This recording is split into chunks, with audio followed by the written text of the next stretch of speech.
Hi, everyone. Welcome to another exciting, wonderful comics loving edition of the Comic Obsessive. As always, my name is Jason, and I'm joined by. I'm Adam, but we have a much more special guest with us today. We have Marv Wolfman joining us today, and it's quite the honor to have Mr. Wolfman Hi with there, us. guys. So glad to have you. We have a few questions for you. We were looking at the new Teen Titans for this episode, but you have such a wide career. We have some questions that lead in some other places as well. So we can just kick it off. Adam, would you like to give us our first round in the questions here? I think this one was one of yours. So I just got the issue of Back Issue magazine, and you had done an interview in there about Crisis on Infinite Earths, like it was that whole issue focused on it.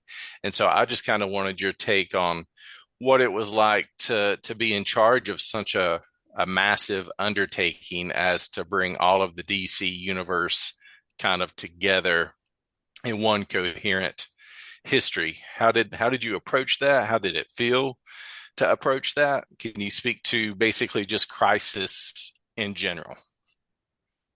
The whole purpose of Crisis for me was to make DC relatable to new readers, Marvel readers, a lot of the other people, because the DC stuff wasn't selling nearly as well as it should have. And I wanted to make sure that we did a series that made it possible for people to come into into DC Comics and really realize how great some of those characters are. I realized up front that how important this was. As I said, DC sales weren't very good at the time, and we needed to do something that really let people know how good it was. But the problem was, of course, if I didn't do it absolutely right, it could have been bad. It could have made the situation worse.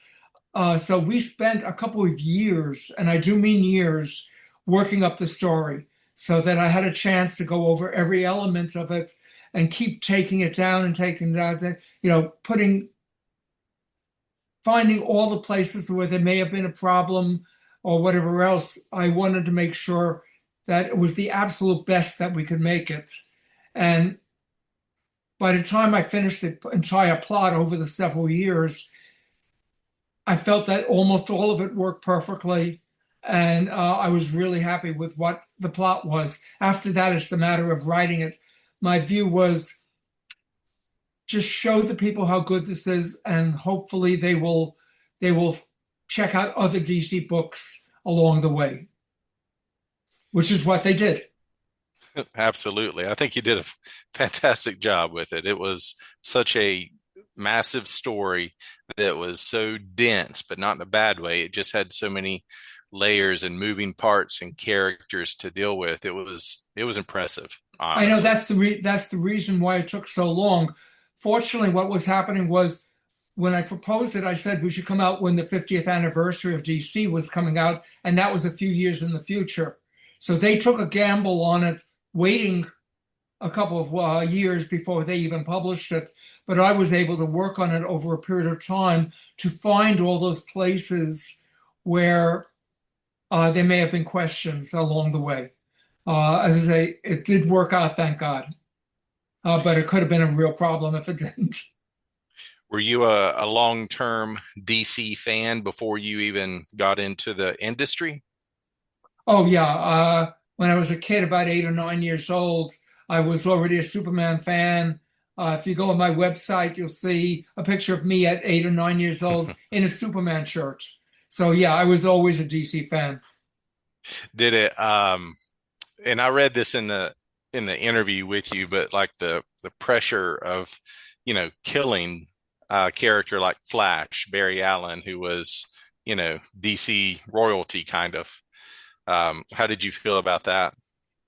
Well, most what we did was we wrote up a list of characters, and the publisher of DC added the Flash to it Oh, because he was not in my original list of characters. But we knew that this had to be done. We knew that characters like Supergirl and some of the others had to essentially disappear. for a while because we wanted to. It was vital to make Superman the main character, and he had to be the sole surviving Kryptonian. I figured down the line, a couple of years later, we could bring Supergirl back, but we'd create her as a brand new character rather than what was done. So a lot of characters I thought may appear again in a brand new format, but the idea was to get rid of the problems and make it accessible. And you can't do that when you have 100 different Earths and 100 different characters and all these different things. And again, we wanted to make Superman the most important character that he deserved to be. And uh, I think we did. I think, yeah, I definitely think you did. And I think it could almost be said that it almost should be done today too, to streamline characters and make them unique again and not 100 different variants of, this character or that character. And I really You know, appreciated what you did. you know, back when I was growing up, I bought the Flash in Showcase Comics. I had no idea there was a Flash 5 years before. I didn't know about the Earth 2. There was no fandom at that particular point. I Right. had no concept at all. And I thought if we could bring it back to that point in 10 years, people won't remember a lot of the old characters because they're brand new to the to it. So I wanted to do what they did. They essentially recreated all their old characters and made them better. They got rid of the mistakes. They got rid of the problems with it. They brought it up to date. And I was hoping Crisis would do the same. It was a magnificent work. Jason, you Thank want to you. take? Yes, yes, sir. Do you want to take number two there?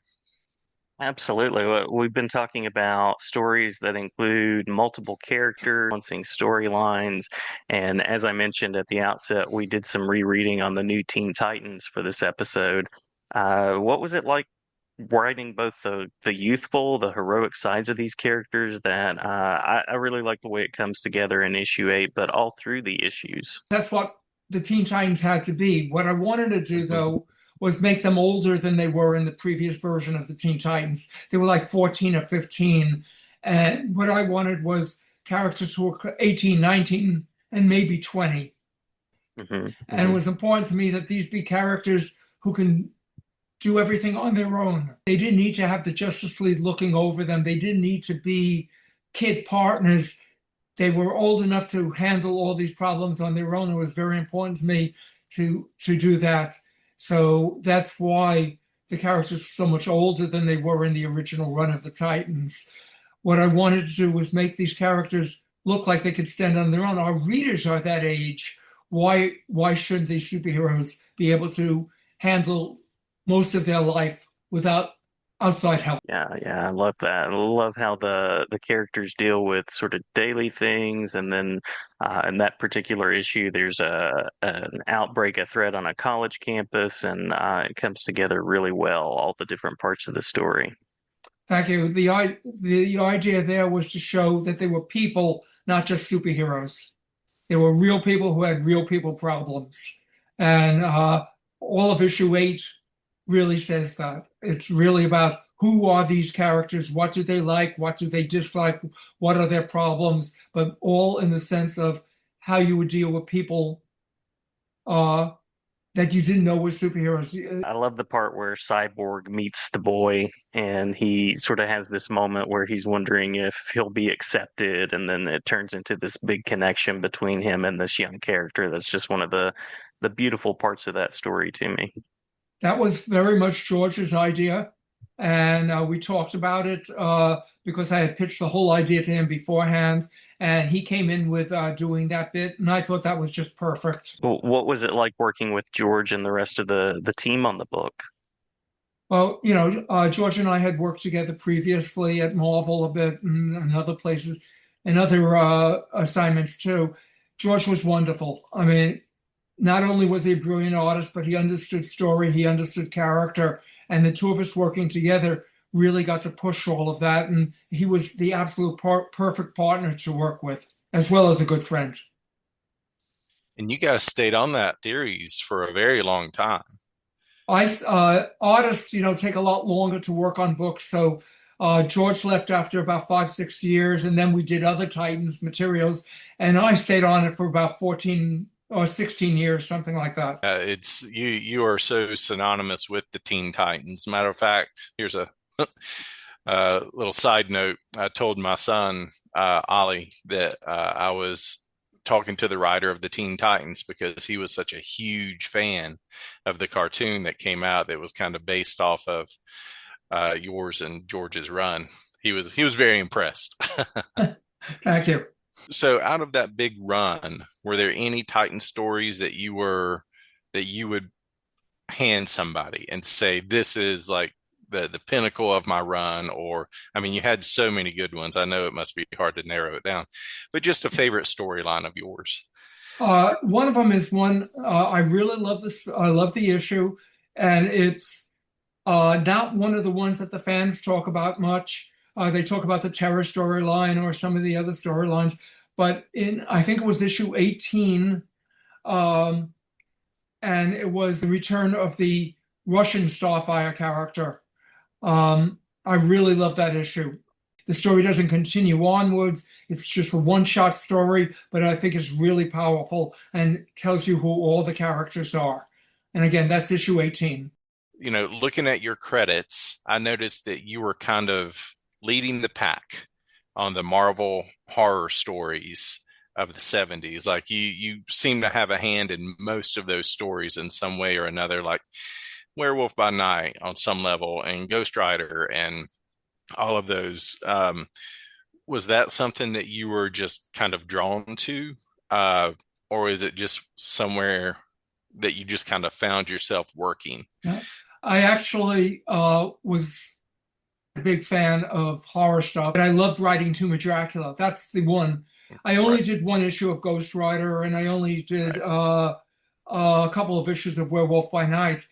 But my love was the Dracula book. That's the book that sort of made my entire career, and it's one of my absolute favorites. And working with Gene Colan was just, as the artist, was just one of the best things possible. So I'm not a big fan generally. I didn't read a lot of that stuff. I read the original Dracula novel, but not I never saw the movies or anything of that sort. I was interested in writing character stories, and the Dracula novel is that. Dracula himself is not in a lot of it.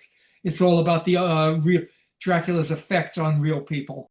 As I looked back on it in more recent years, like in the last 5, 10 years, I was really impressed by that entire series. Both Thank Gene you. Colan, yes, your writing was so good and so interesting, and Gene Colan's art was beautiful. It was, as I say, it's one of my absolute favorites. I was able to write character-driven stories and how the effect of horror is dealt with from people. And it wasn't about fighting. It wasn't about superheroes. It wasn't about any of that. It was about fear. It was about resilience. And it was a really strong story. Series. I really loved it. So thank you. Yes. And those back issues, they go for quite a bit now. I think a lot of people have kind of stumbled onto like what a gem that was. And those, like I say, those back issues now are worth a lot of money. Well, I think Marvel occasionally reprints the entire thing, so you don't have to buy the original comics. Every so often, they come out with a new, set of those. Yeah, like a trade paperback. Trade paperback or hardcover even. Yeah. Yeah. Very nice. Yeah, they're really beautiful. We've traced a bit of your career from Crisis to an impressive run on the new Teen Titans to your work with Marvel. Is there anything that you're especially proud of that you've worked on, as well as the educational comics we were talking about before I started recording? Yeah. I really love the book Night Force. That was for DC. It's a horror comic, very unlike any other, and it has some of the strongest stories that I've ever done. I'm really proud of the book. DC did 3 series of it because they all like the book too, but unfortunately, it wasn't something the readers grasped at that time. I get all this mail these days from people who have since found the book that love it but didn't buy it when it was first came out. As someone who's written and continues to write, is there a character or a team, any type of story or anyone that you haven't had the chance to do that you'd like to tackle? Now, I pretty much have done virtually everything that I had wanted to do.